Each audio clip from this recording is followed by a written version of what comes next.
morning and welcome to Tuna Commander J.R. Glapohkpa Chesson talk show. Today is Tuesday, October the 31st, 2023. The month has ended. Today is the last day. We begin a new month. We're almost about to begin a new year. Before I begin my show this morning, we got to take some time to remember all the people that have died and are still dying because of these wars we have going on in our world today, in Ukraine and in Israel. Let's take a moment to mourn for the people that have died needlessly.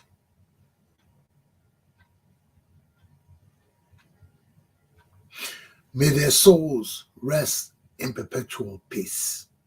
Let me bring on my correspondent from Liberia and let's deal with the news and what's happening in Liberia before I get into my lesson this morning. We're going to talk about our family, our cultural family. We're going to look at that. We're going to look at our westernized family, how both of these families are impacting our society today and the lives of our children and their futures. Let me bring on Mr. Samuel Wicker in Liberia. Sam, how you doing, brother?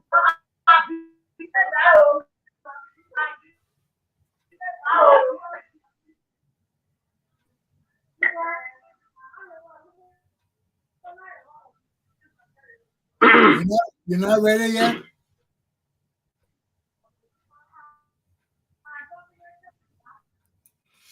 Sam Wicker is not ready. But anyway, I guess you know what's happening in our country.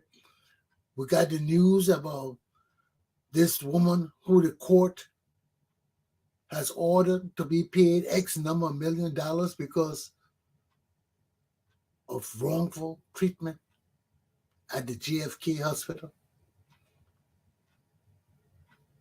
We don't know what's going on in our country. Okay? The farmers in Nima County that died when the storage collapsed.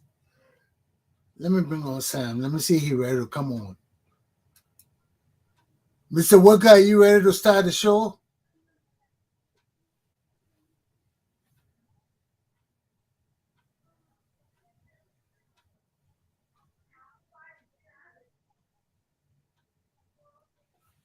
Okay, I guess Mr. Wicker isn't coming on this morning. Okay, ladies and gentlemen, my show this morning is about the family and what the issues are that impacts our families. What are the issues in our country that are impacting our families? Let me bring on some of my topics for this morning.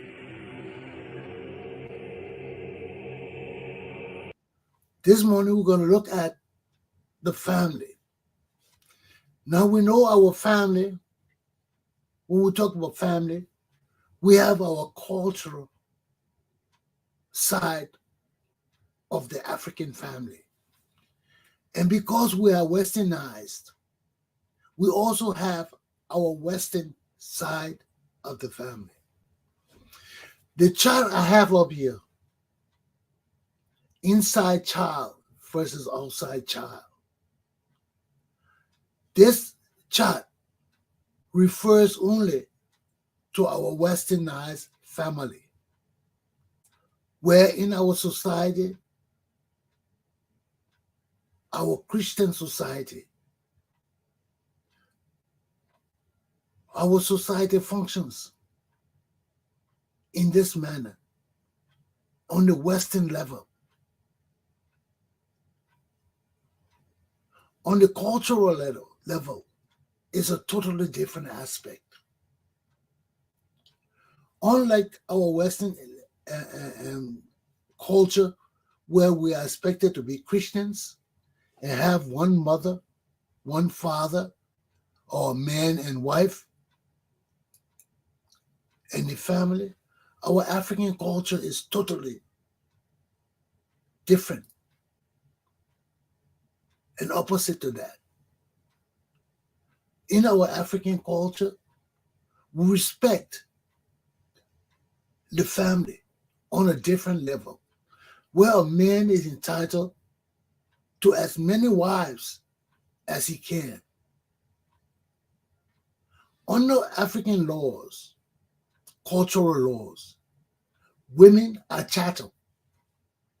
Women are just like any other property of the man.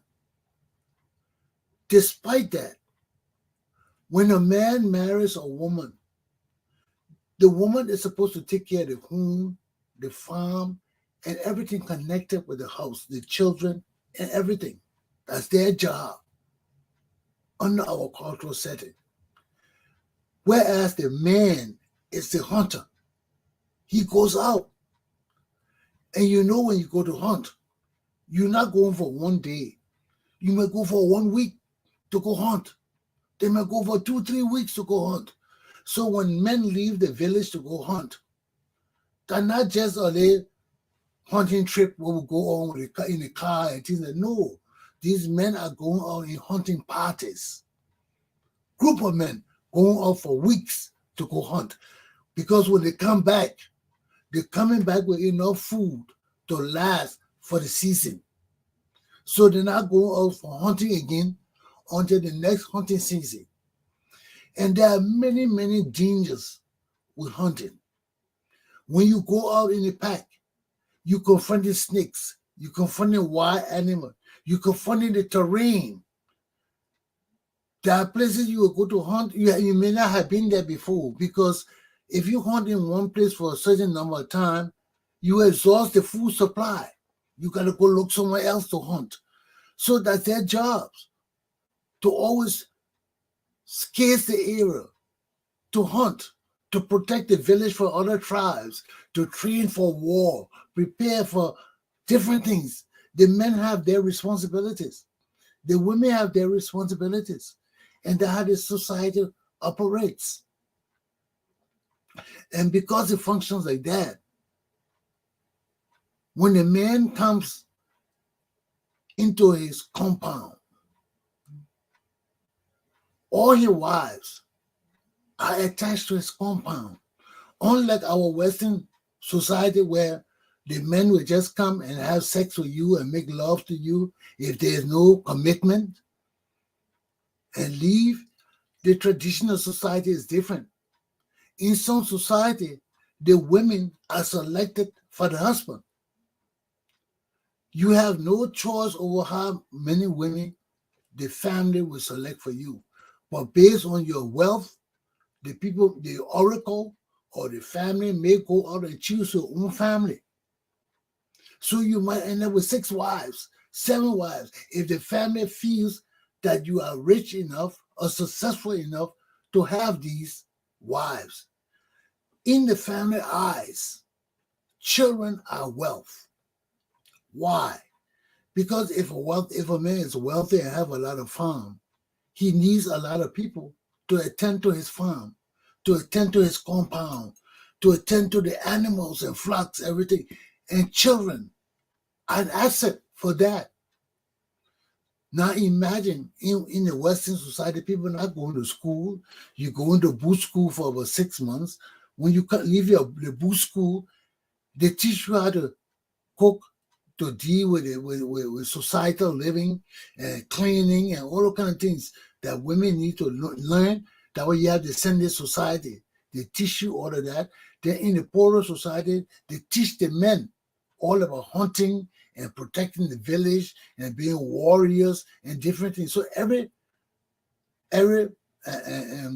facet of the family has its own obligations.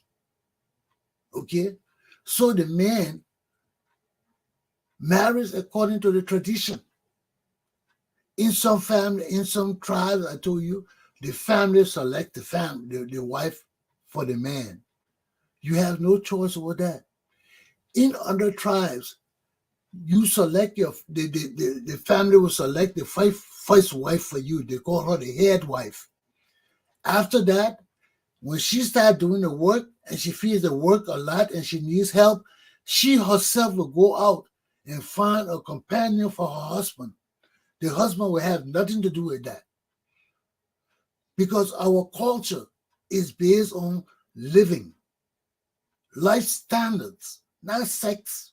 Sex is important, but to show that sex is not so important, that's why they do FGM. It's a little selfish. It's very selfish because only the men benefit from that. The women have very little sexual enjoyment or none at all. So their jobs are just vessels for producing children. They are the properties of the man to have children. So that's why in African culture, the woman walks behind the man. The woman has no say in the family. The man is the voice. The woman is the property of the man. Okay? That's the African culture. Whether you like it or not, that's the African culture. And it was the culture in the Western world. Look at our Western world today. Women still not being paid equal. Women don't have equal rights in America. Women still fighting for equal pay in everything. It's just that America is 200 years more advanced than Liberia and 300 or 400 years more than other African countries. So America has had the chance to advance, to adapt, to give women some kind of freedom. But women still are not equal to men, money-wise. And that's the determining factor. Who gets the most money? Men. Okay? So you can't get mad about it. Even if you get mad, if you were living in Africa, you accept it because that's the culture. You will be born and raised in that way. So that's the culture in Africa. The women are the property of the men. So love comes in to play. It's a new thing. You see, I don't know how much love play into African society because everything is culture. Everything is arranged marriages. Just like the rich, the king and queens of Europe. Maybe you form the love as you relate to each other. But for marriage, there's no love. There's nothing called love or relationship. No. Sometimes you don't even know the woman you're going to get married to. The family go and pick the woman. Why? Because it all had to do with politics, with money, with societal living, with societal norms. All these things in life is hard, man. All these things are involved in it. Sometimes you fall in love with a beautiful woman. You come to marry her, you find out the woman belongs to another tribe. You can't marry her because you already promised to a king or to somebody else. That's how the African society is. So love is not an issue. Okay? When the woman is your property, you can love your dog, yeah, you can love your pet and things like that. But choosing them may not be your responsibility. It's somebody else's responsibility. So these are all the things that impact the African family. It's so convoluted and confusing, but after years of cultural practices, people adapt to these practices and accept it. So when you are born, you are taught from childhood that your family chooses your wife. You don't have no choice over that. Your job is to learn what your responsibilities are to the tribe and to the family. But when it comes to the woman business, sometimes you have no choice in that. It's the family, it's the oracle, because everything is spiritual. Sometimes when the child is born, they take the child to the oracle. The oracle does the oracle thing. And in African society, you find no promiscuity. Okay? You're not find a single woman there running around where you can just run and get her and have sex with her and sleep with her one night. That is not existing in an African society, because from birth, everybody is hooked up to a family member. You're married from birth. Some people are born, as soon as you're born, your family finish promising you to another family. So extended family, arranged marriages, all those things are part of the African culture. So when you see, like I was watching, there's what a boy name, I can't remember his name, but one of the podcasters of the Liberian community is a Fulani guy, and he was talking about Costa and Fanti girlfriend, how the girl is 35 and she not married yet. There's a black eye in the Fulani family or Fanti family in their culture. That's a black eye because at a certain age, women supposed to be married. You're supposed to have, they expect you to have children at a certain age. And that not so far in your teens. Okay? Because if you're getting married at 16, 12, 13, 14, 15, 16, by the time you get 20, you expect to have children. So that's the whole foundation. Everything is cultural and spiritual in that area. Okay? We come to the western side of our lives. And this is the side, the cultural side of the Liberian society is set. It's set. It's been set from time immemorial. The African culture been there for centuries. How people marry, how people interrelate to each other, is all on a spiritual and tribal line. That's why once you belong to a tribe, you are connected by the spirit, by religion, and everything to that tribe. Okay? Just like the Congo people that went to Liberia, many of them went to Liberia proclaiming Christianity. And that is why, whether they went to church or not, they still claim to be Christians. And that's how Christianity spread throughout Liberia and thus Africa. Okay? But our Christian lives on the Christian side of marriage and woman and family, there's a confusion. There's a confusion.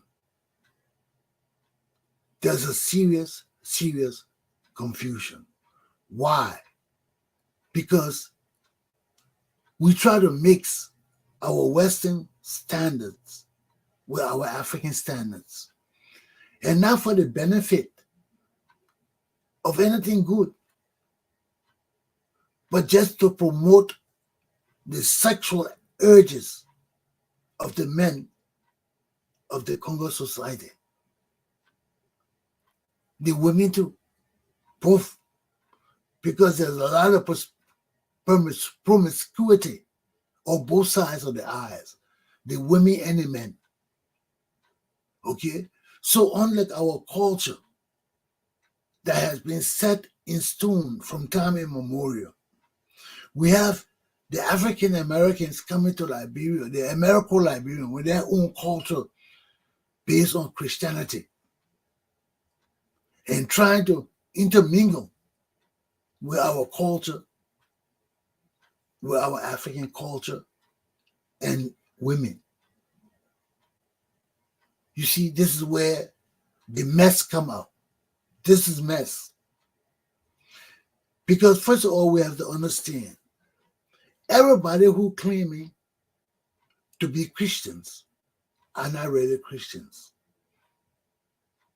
They may claim Christian because they know Jesus Christ. Many of us who were our parents come from the church, we were born knowing Jesus. We were born in the church.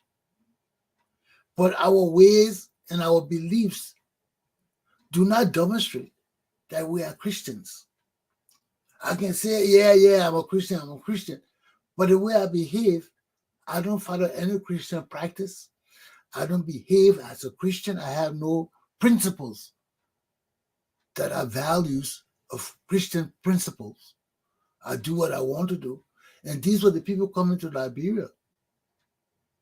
You know, some of them believe in superpowers and they believe in Jesus, but they had no commitment to the Christian faith. So when they came, they were renegades, some of them were cutthroats, some of them were bandits. So when they came, they spread all over Liberia. You see, and that ideals of marriage didn't have any meaning in the first place because they were behaving just as the Africans were with men and women and things like that. But at least the Africans had a structured way of living. We were coming like Westerners, we were claiming Christianity, but we had no foundation in our Christian faith. There were some people that went that came with Christian leaders like Lakere and different leaders. They went different places. They settled in different areas. Now Lakere, he came and founded Lakere Mission, and all his people came and settled in Brewerville and all that area there. Those are people of Reverend Lakere. You see, and I told you the man who fought for Liberians to come back was a Baptist and bishop called Bishop Finley. So you had a lot of white missionaries coming too, with black people who were pastors and came with their churches and their followers in Liberia, and that how Christianity spread. But many of these people that came with these people too did not really come with the belief of staying with the church. They came with the hope of finding new life. But when they found out that they could go out and mix with the indigenous people, they went out and did what they did. Some of them did it in the name of developing the settlement and things like that, but they were wicked people. They did evil things. So the whole idea of family in the new group coming was based on the Christian idea of family that was not rooted in any historical significance in the Liberian society. So these men just came. Yes, they believe in Jesus and all of that, but when they went among the tribal people, they wanted to adopt the tribal ways too. So you had the tribal chiefs coming up and giving them women because that's the African way. When men come in the village and things like that, you want to appease them, you give them a property. You give them one of your sheep or one of your cows. The same thing with the women. You give them a woman. The women were properties. So you had these American Liberian men coming into the traditional society, going to the chiefs, mixing with them, and the chiefs giving them women to be their wives. You see, those women were not there to be slept with like prostitutes. No. Those chiefs had harems. They had 5, 6, 7, 8, 9 women as their wives. So when people came and they give you women, they give you the women to be your wives. To treat them as you wanted to treat them. They were your property. You weren't going to get married to them. They expected you to use them as property. So there was no idea of prostitution or illicit women there. No.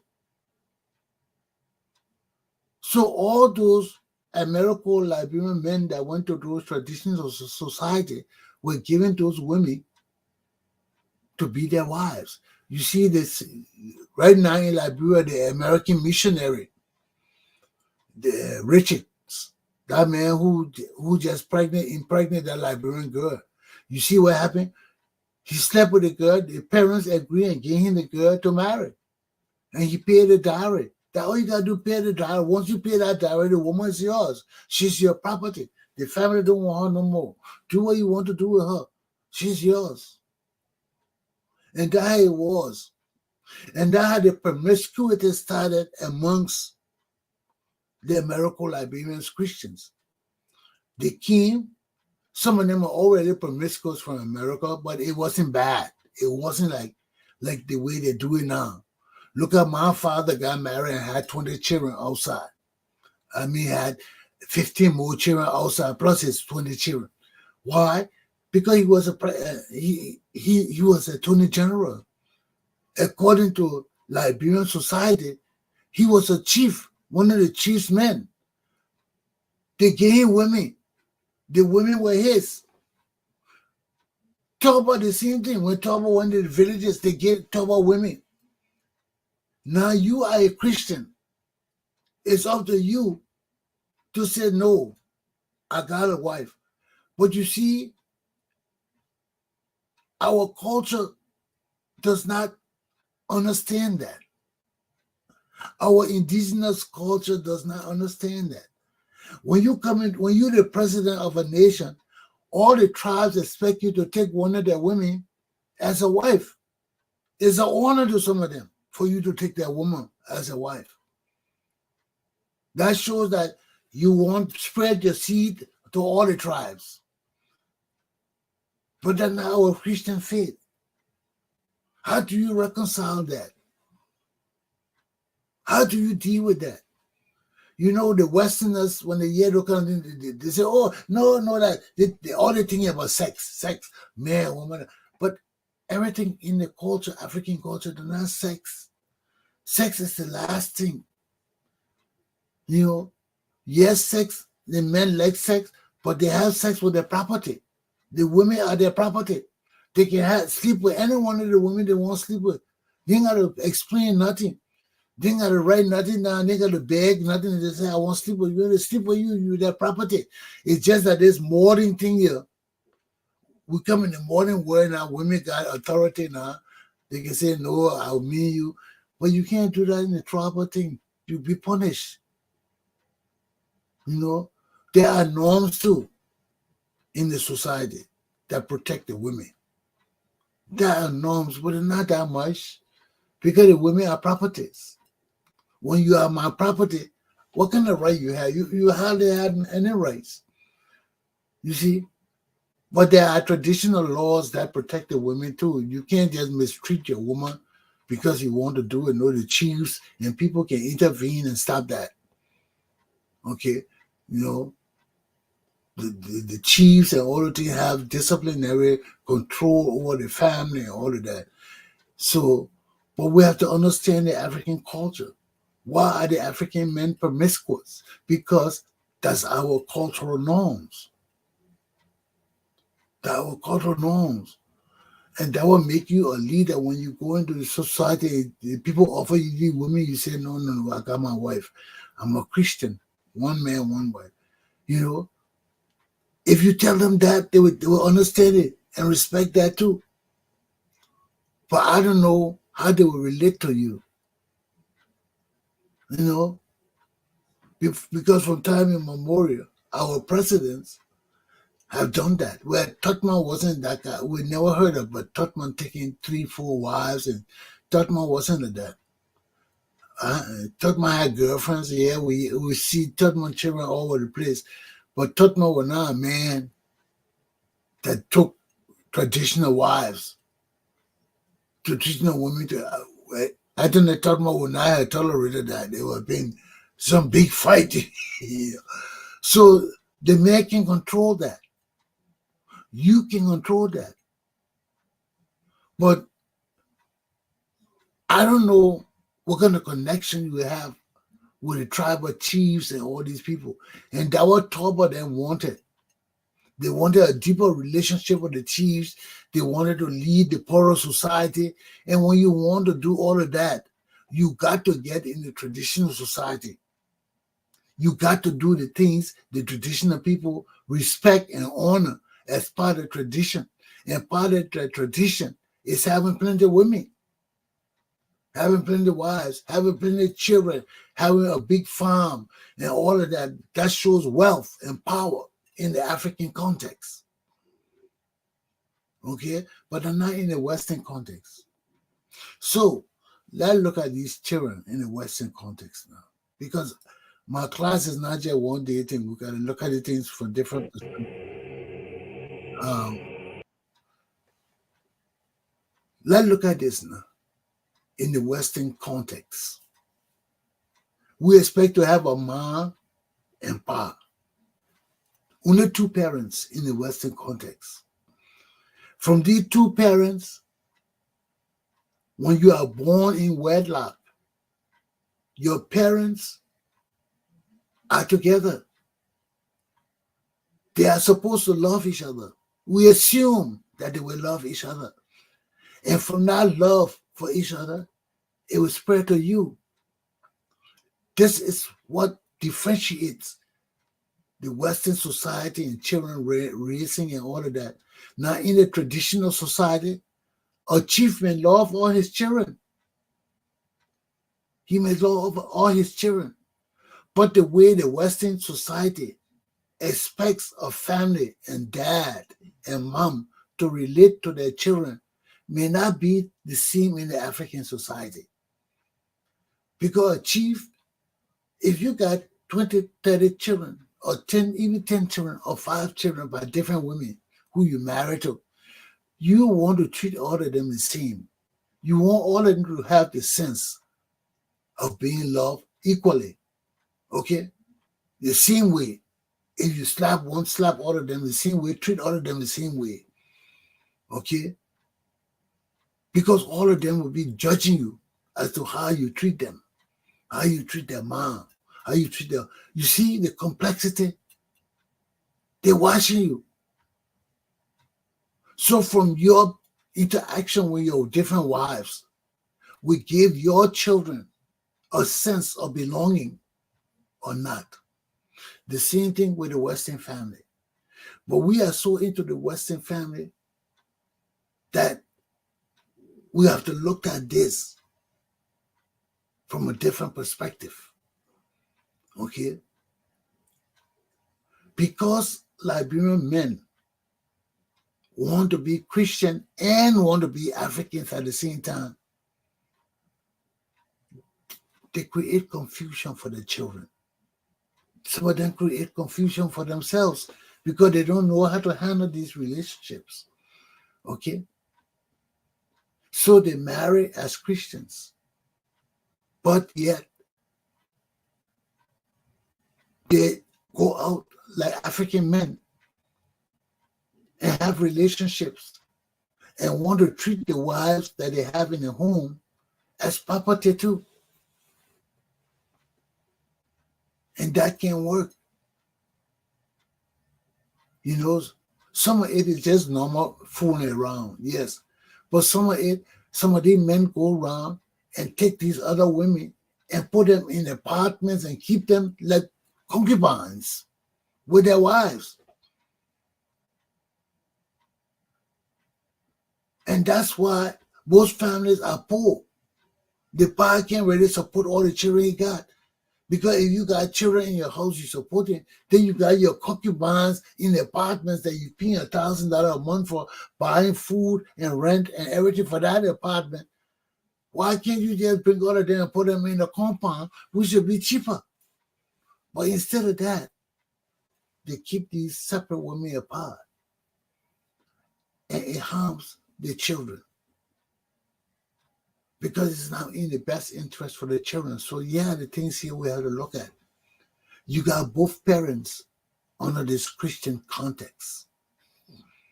Your both parents, we assume, will show you love, care, they will get you good education, they will be concerned about your education, they will be concerned about your knowledge.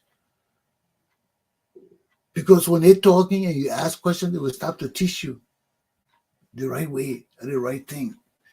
They will protect you. They will show you love and affection in different ways and different things. And they will spend time with you. And that's the most important thing.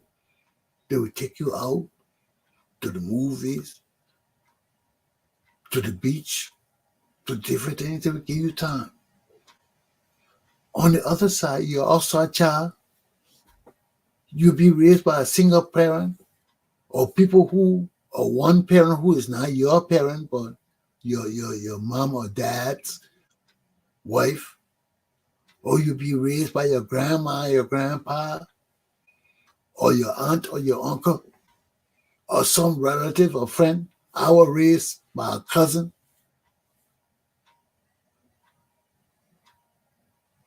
Then we talk about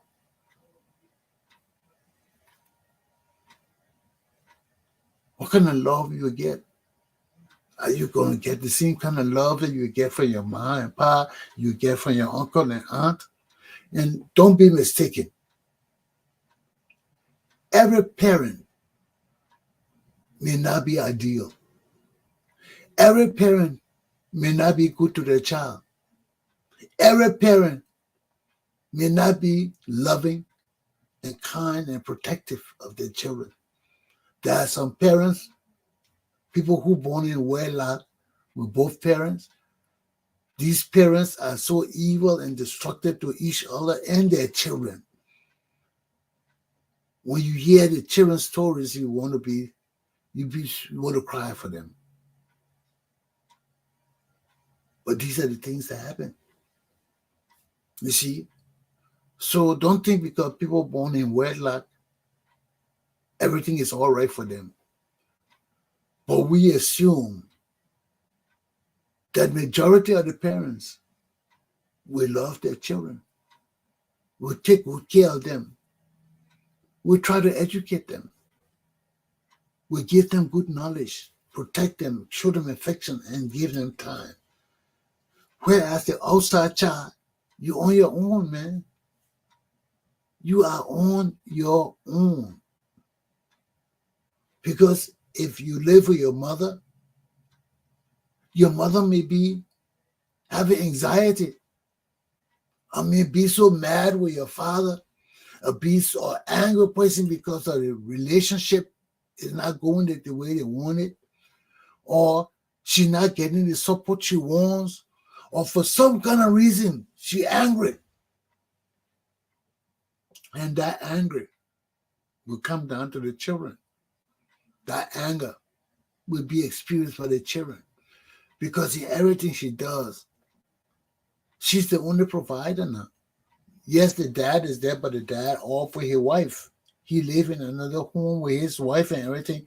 But you the outside child. You got to be with this woman who taking care of you, who may feel cheated. Who may feel cheated because there are some men, they got wives and things, but they just want children, like my pa. My pa just wanted children. He wanted 13 children. He wanted a football field. When a man like that, and you got your wife, somebody got to get hurt. Somebody got lost time with him. Somebody got lost affection. Will not get sufficient love. We feel loveless. And this is what happened. So you got your single mother, you live with your single mother. She pissed off for some reason that this man got his wife and children, and he there with his wife and children, and she taking care of her child by herself. For some reason, she will feel slighted. There's no way that woman will feel good all the time, taking care of a child by herself when the man who she had a child for is taking care of his other children with her other wife. Why she didn't think about all of that when they were making love. It wasn't an issue. But now she got a child and she got to deal with that issue. It's becoming an issue. So that child will not get that love and affection that it's supposed to get. They will not get the education because if the mother not as educated as the father, she will not get it, or the father not educated as the mother, you will not get it. Their lifestyles are different, you will not get it. If the mother make more money than the father, you will not get it. Okay? You will not get it. The knowledge, all of that, you will not get it. The protection, you may get it, They may protect you or may not. Some women say, oh, let him go to your pa, let your pa can't get him. But that's the way of the world. So these are the pros and cons to these things. I'm bringing this thing forward because we got to understand these things in our society. The children that are suffering from these things got to understand it. And when you live in a society where you have like this, it's hard. It's hard in the African society. Even if you are a father, even if you're a child of a father with 6, 7, 8 mothers, what kind of love and affection can you get from your father? What kind? Is it guaranteed? Is it always a competition to get attention from your father? To prove that you want his love or her love or your mom love? You see how the society is all screwed up? So because of the nature of the society, it's not built for love. The African society is not built for love. Yeah, there are some people can love their children because you have that connection to your child. But for some people is natural. Don't get me wrong. Some people just like children. I like children. You know, some people are like that. They just like children. So no matter where the children come from, they love the children. And that's a concern to them. They will take time with them. You know, they will see all the children and bring them together and try to teach them. Some fathers are like that. Some fathers are not like that. So it depends on what side of the spectrum you fall. Some father can have 10 children. My father, I remember that one time, my father used to sit with all of us in the living room. We should be 8 or 9 around my father. He would be sitting down there with us watching TV or something like that. So everybody that felt a connection because he would call anybody to go get them water or go get him his peanut or go get him something. Somebody would get up and do something for him. But he was there and all around him. We could ask him questions. We could talk to him. So when you got that kind of dad, that's a different relationship. But when you got a father that has no connection with you, you have no social relationship with your father. He's just a father. He just pay your tuition, pay your school fee, and you just live. But he does. That's the main thing about the African family. They do their duty. You know, if they're supposed to take care of the family, they take care of the family. That's their job. They will do it. But you will not get that kind of love and affection that you see Western family getting. No, that's not within the African family context. Okay? So love is different. The understanding of love is different.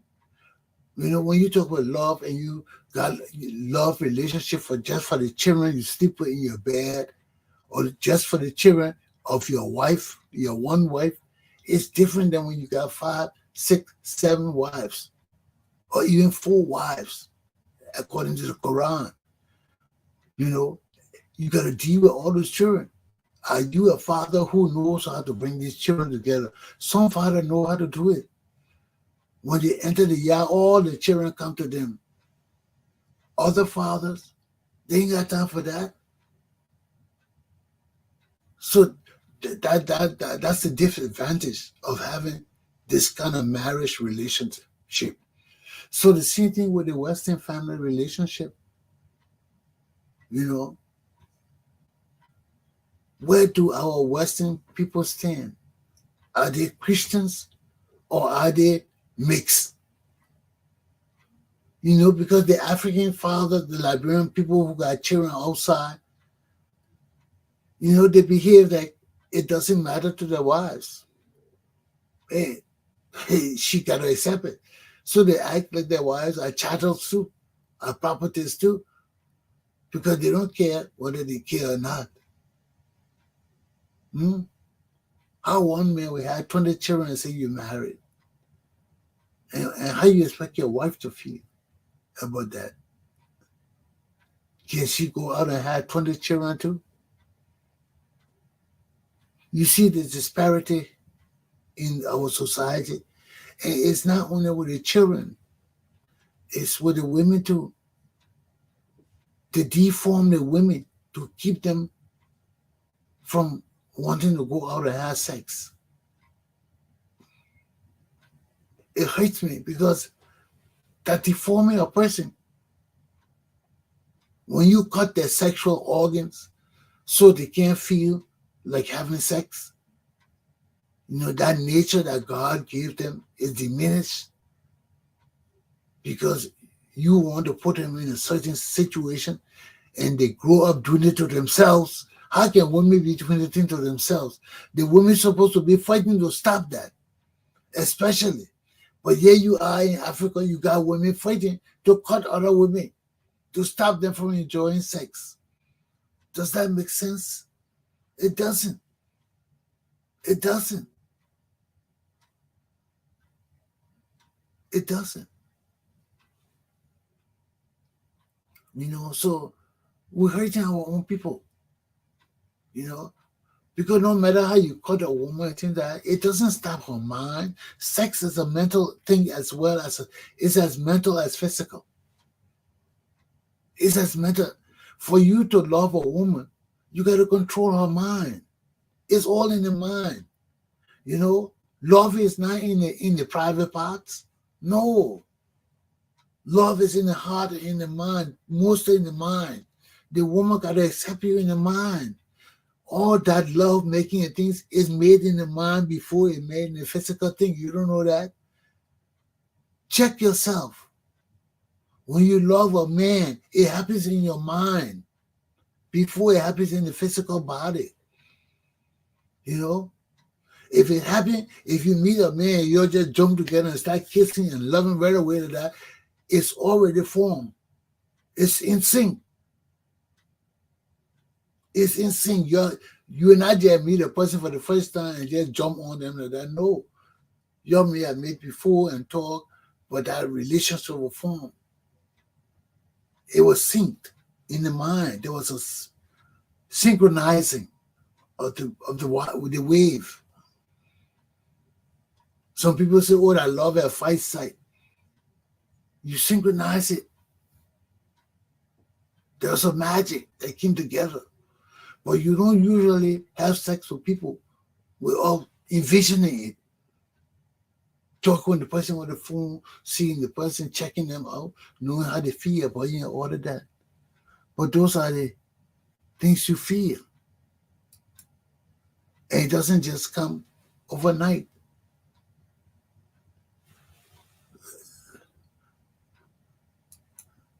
Sam, you there? You see but I don't know what's wrong with Sam, but apparently he can't come on. But this is the connection in Liberia. But anyway, this the issue with the family. It's serious.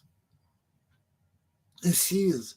And we'll go into this more and more because there are other aspects of this that create issues in our household. And we got to look at it because I want to help my people grow their families, whether it's the traditional family or whether it's the American Liberianized family. There are certain steps you have to take. Like I show you, there are certain things young people, a young family desire. When you got family, all your children want love. They want to feel a part of you. Whether you're the woman or you're the man, and you can never do enough for your family. Some people say, "Oh, I did all this for you." You can never do enough for your family. That's your bond. Your children are your bond. If they don't listen to you, that's something else. If they want to be rebellious and go on their own, that's something else. But if they want to listen to you and look up to you for guidance and direction, that's your responsibility to ask them, to find it from them. If they need help, just ask. Show them your concern. Show them you feel about them. Because if you don't do that, you will never know. Some kids will never tell you. Some of your children will never tell you their feelings. Some of them will be scared. Some of them will feel that if they tell you, you feel they're weak or they're not strong enough or for some reason, some kind of reason. That's your children. That's your seeds. If you don't talk to them, you will never understand. You will never relate to them. Okay? You will never. And you always assume things that are not real. And if you keep assuming things, you will break that link between you and your children. Why would you assume if you can't just talk to them and ask them what's wrong? How you feel? You need anything? Can I help you? What's so hard about that? You see? And there are things you need to do in raising your children. Some certain responsibilities, we got to talk about them. But I just want you to know we did the inside and outside child. I want you to know the things that outside children miss. That those that live with their parents, ma and pa, children born in the household, things they get. You see? But it's not only because of the family in that structure. It's because our whole African society is not built on love. It's not built on love. Yeah, people, you can have love for tribe, love for different things. But when it comes to relationships and marriage, it's culture, it's religion, it's family. So you got to understand these things. And when we talk about our African culture, people you can't be ashamed of your brothers and sisters, how many brothers and sisters you got. You don't control that thing. It's a cultural thing. It's a blessing too to have plenty of brothers and sisters if they understand that there's a system to all of this. There's a dimension to all of this. And in the African context, it can be good and it can be bad. That's why African society is so confusing, because there are so many people, brothers and sisters. Some of the fussing is just nonsensical nonsense. Just family fussing among each other. And when you understand all these things, you understand the depth of the African society. It's deep, man. It's deep and confusing and full of BS sometimes, But the whole world is to that. Our whole world is confusing. Why you think they got wars all over the place now? Huh? It's spiritual, it's physical.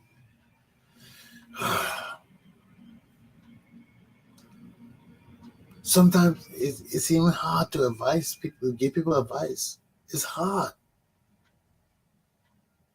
Because there are different things you got to know before you can advise people. There are different ramifications, different branches to things in your life. You think people's lives so simple? Try to find out about their lives. People's lives not so simple. Life as a whole is not so simple. It's complicated. We just try to get along because as a society, we are people that belong to spiritual groups that believe in certain things. You see? And when we believe in certain things, these principles guide us in our thinking, in our behavior. Because if we didn't believe in certain things like religion and God and faith and all the things, we will not be able to exist. Because as confusing as the world is, these religion guide us in our thinking, in our behaviors, in our attitudes, in our relationships with one another. They guide us. So that's why it's good when you have religious principles that guide you and teach you what you need to do. Then you understand that from the onset, with the little guidance you have, we grow, we expand. Let the Bible tell us, love your God. That's the first rule off the bat. You know now, whatever you do, that's the first rule in your life. You got to love God. So when you love God, you understand the principles of God and the teachings of those God sent to spread his words. You learn from their teachings. And from their teaching, you grow your own teachings to teach other people, to expand the ideal of God. Then the second rule is do unto others as you will have them to do unto you. That's the rule for peace. Peaceful coexistence. Living with one another. Okay, we got these two laws. Okay. But in the same law, they tell us honor your father and mother. Honor them. Because they're your guide. They're the people who will give you the initial steps to what this world is all about. And as you go out, you will learn more. You will learn more. So I will try to help my people. We live in a complicated world. Okay? So when I come up tomorrow, I'll put my number here too. So when we're talking, people can communicate with me. And if you have questions, we can talk about it. But I don't know what happened with Sam. You there? Hello? You can hear me? Are you hearing me, Sam?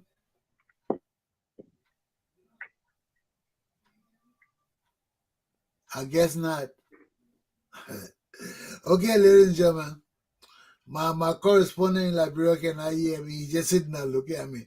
So this is my show for today. But take heed and govern yourselves accordingly. Remember, we have a complex, convoluted, discombobulated society and world. If we weren't confused in this world, we not have two wars going on right now, and the whole world confused about how to stop that war, fighting among each other. We're confused. I don't know whether this is how the world's supposed to be now, that because the world is changing, we need to be in a state of confusion. But the bitterness, the hatred, the negativity is too pronounced in the world today. So we got to take some time to teach our people. So we know these ills of the inside child and the outside child. Now we teach you how to grow your family, how to bring these families together, and what you need to pay attention to. Because if you want to grow your family, you got to pay attention to certain things in your family that will help you. That will help you bring understanding towards uniting your people and being at peace. My class is done. I'm out of here. I'll see you tomorrow. Take heed and govern yourselves accordingly. The family is an important aspect of our society. And when the family fails or has no direction, can the nation survive?